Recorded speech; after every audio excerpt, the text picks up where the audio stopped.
avez personnellement déployé pour convaincre le M5 RFP à partir de la démission de IBK pour la proposition d'un mémorandum. Est-ce que vous regrettez aujourd'hui cette posture-là? Merci bien. Permettez-moi, avant de commencer, de m'incliner devant la mémoire de jeunes gens qui sont tombés sur le champ de l'honneur et de la dignité. Et prier le bon Dieu qu'il leur accorde la vie éternelle. Priez aussi que le bon Dieu préserve le Mali. Je ne regrette pas. Au contraire, je suis en train de persévérer dans le sens d'aller vers l'apaisement. Mais tout en continuant l'engagement, qui est une conviction pour moi. Il s'agit aujourd'hui de refaire le tissu social malien, de reprendre le Mali qui est en train de s'abîmer sous nos yeux. Parce que pour parler d'un État, pour parler de droit, pour parler de tout, il faut d'abord qu'il y ait le Mali. La crise qui s'est vue au Mali ces derniers temps est une crise qui est différente des autres crises. C'est des crises institutionnelles où il y a eu un coup d'État en 68, le régime est parti, mais la nation Mali a demeuré. En 91, il y a eu insurrection, coup d'État combiné, mais tout cela, c'est les régimes qui sont partis, mais la nation malienne a demeuré. La crise que nous traversons aujourd'hui est une crise qui est en train d'entamer la nation malienne. Ce n'est pas l'État, c'est la nation même. Depuis 2012, l'effritement a commencé, mais cherchant des solutions ici et là, avec beaucoup de pays amis qui ont aidé le Mali pour que le Mali puisse vraiment reprendre. Il y a eu des élections en 2013. En 2014, il y a eu une tentative malheureuse de reprendre la situation en mai à Kidal qui nous a replongé dans une crise qui nous a valu vraiment d'avoir des accords en Algérie qui sont appelés accords d'Alger. Mais de 2015 à nos jours, ça fait 5 ans jour pour jour, cet accord n'a pas pu régler le problème de Kidal et du Nord de façon générale. Malheureusement, pendant que nous sommes à la recherche de solutions pour le Nord, le centre s'embrase. Et maintenant, c'est les communautés qui peuplent ces endroits qui aujourd'hui ne s'entendent plus, pour des raisons que personne ne sait.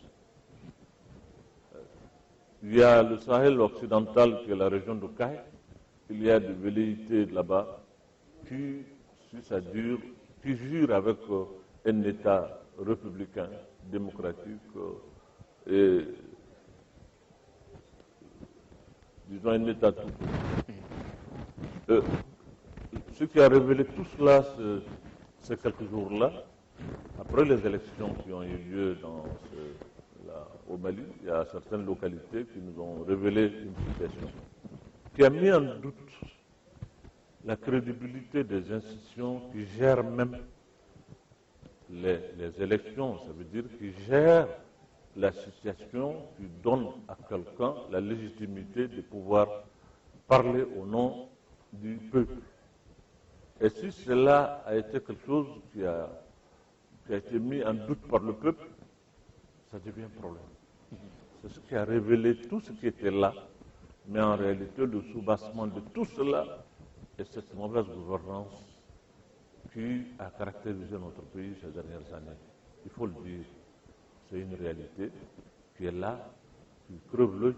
On ne peut pas aujourd'hui dire autre chose. Tous les problèmes que le Mali connaît aujourd'hui sont des problèmes qui sont nés de la mauvaise gouvernance.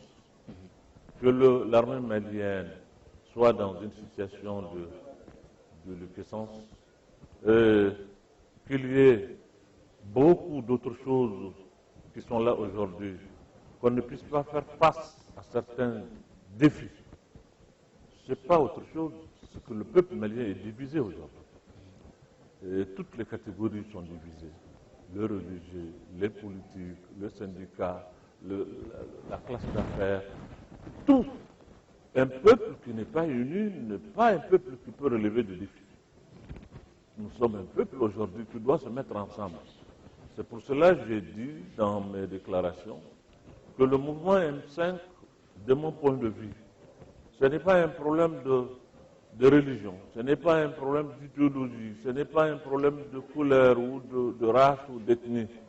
Aujourd'hui, le peuple malien doit se donner la main, se mettre ensemble pour faire le Mali, pour refaire la nation malienne qui est en train de s'abîmer. Voilà, Imam, justement, est-ce qu'on peut savoir ce qui s'est passé samedi dernier? Parce qu'on entend beaucoup de choses. Est-ce que l'intention c'était venir de vous arrêter ou on a appris également qu'il y a eu des morts? Qu'est-ce qui s'est passé ici à Barlabou samedi dernier?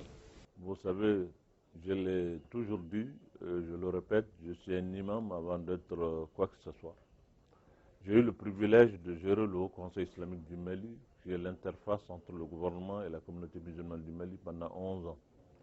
La première association islamique qui a été acceptée et voulue par l'État à l'époque, c'était la MIPI. J'ai eu le privilège d'en être le Benjamin le jour où j'ai rentré dans le bureau et je suis arrivé à être le secrétaire général pendant 2 décennies. Et donc j'ai participé presque à la résolution de tous les conflits, les différends entre les gens. J'y ai participé en tant qu'imam. C'est pour cela que je dis au AM5 et aux autres, quand je suis interpellé aujourd'hui pour me demander vraiment d'aller doucement, de faire attention, c'est un devoir moral pour moi d'y accepter, de faire attention, puisque mes fonctions et mon âge aujourd'hui m'exigent la retenue aujourd'hui.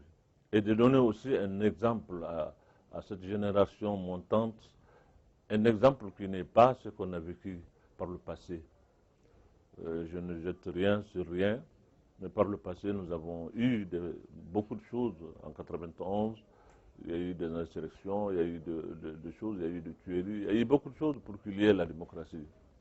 Mais depuis, nous avons pris cette habitude, chaque fois qu'il y a des revendications, il faut aller vers la violence. Je dis qu'on doit montrer autre chose à nos enfants qui n'est pas la violence. Leur montrer qu'on peut être fort sans être violent. Que par la force de la conviction et de l'engagement, on peut obtenir ce que nous voulons. J'avoue que pour être très honnête avec vous, il est difficile pour moi de vous dire exactement ce qui s'est passé. Moi, j'étais à l'intérieur ici. Bon, à un moment, j'entendais beaucoup de vacarme, et puis beaucoup de tirs, beaucoup de balles qui sifflaient, qui venaient de partout. Mais je ne savais pas en réalité, j'étais à la maison ici, assis, tranquillement. Bon, maintenant, c'est après que j'ai découvert qu'effectivement, il y a eu des jeunes gens qui ont été touchés, blessés, certains sont même morts, tout juste devant mon domicile, certains dans la mosquée et dans les parages. Maintenant, comment, je n'étais pas là pour voir exactement ce qui s'est passé, mais pourquoi cela, qu'est-ce qui s'est passé, quelle est l'intention des gens qui sont venus près de mon domicile, qu'est-ce qu'ils voulaient, je n'en sais rien. Je ne peux pas vous dire que, parce qu'ils ont voulu attenter à ma vie, ou bien les gens ont beaucoup parlé, beaucoup de choses ont été dites, mais je ne sais pas.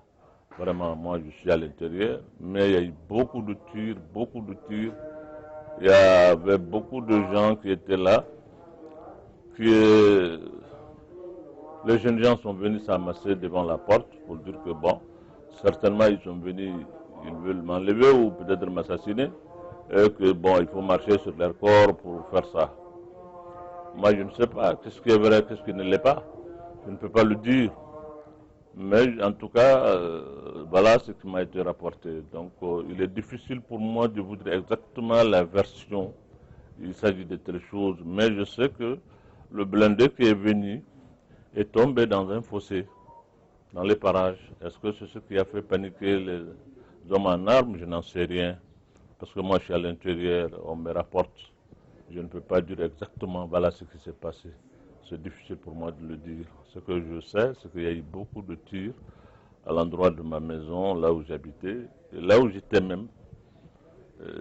Mais par la grâce de Dieu, rien ne m'est arrivé.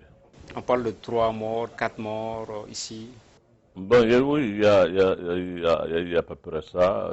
Hier, on a prié sur 4. Il y a un 5e qu'on doit prier certainement aujourd'hui.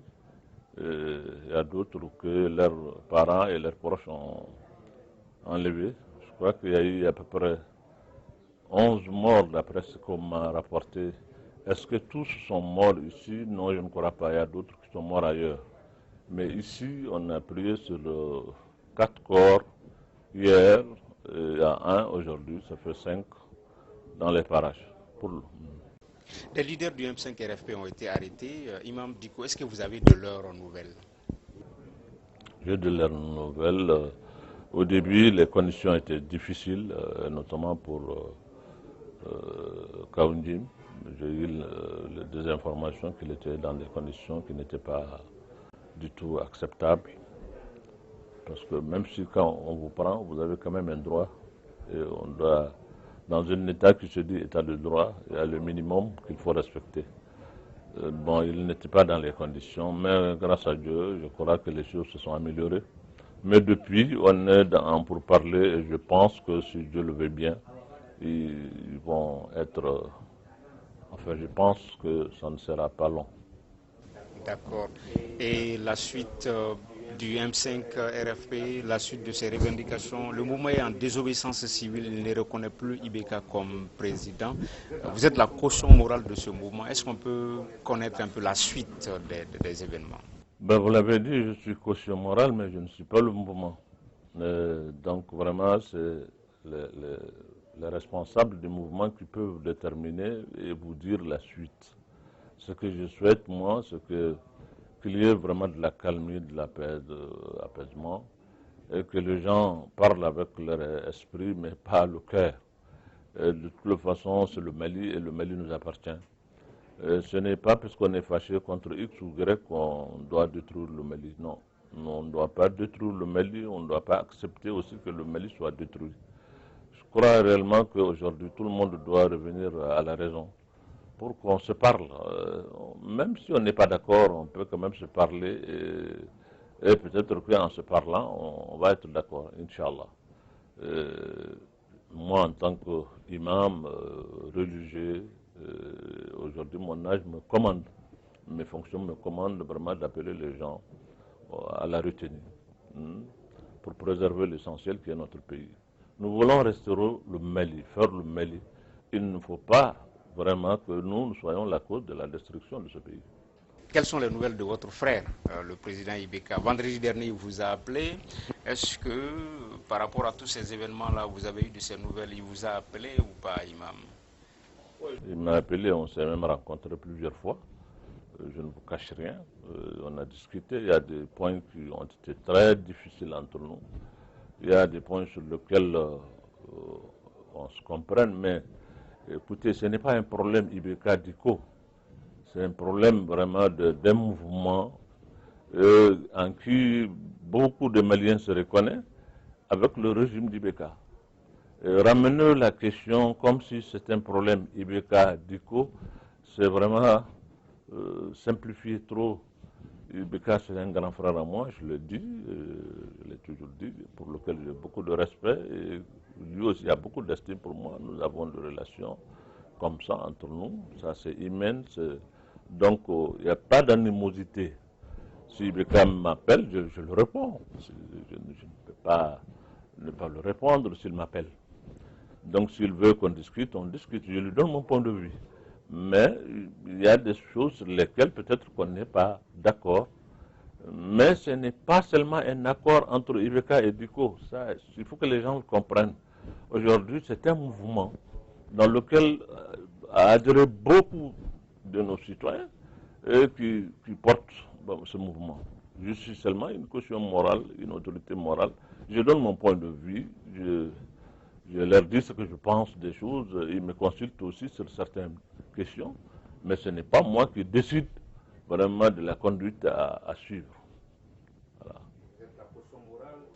Vous êtes la caution morale. On ne va pas insister sur cette question, mais lors de son dernier discours, Ibeka, il a parlé de rémembrement de la Cour constitutionnelle. Il a même abrogé le décret de nomination de Manassa Danyoko. Est-ce que c'est une avancée pour la caution morale? Bon, écoutez, c'est le peuple malien et cette partie qui s'oppose, qui doit certainement se prononcer sur ça. Moi, je prends acte de ce qui a été fait, mais comment est-ce qu'il faut l'évaluer, ou en tout cas, ça revient au M5 dans sa totalité de voir qu'est-ce qu'il faut en faire.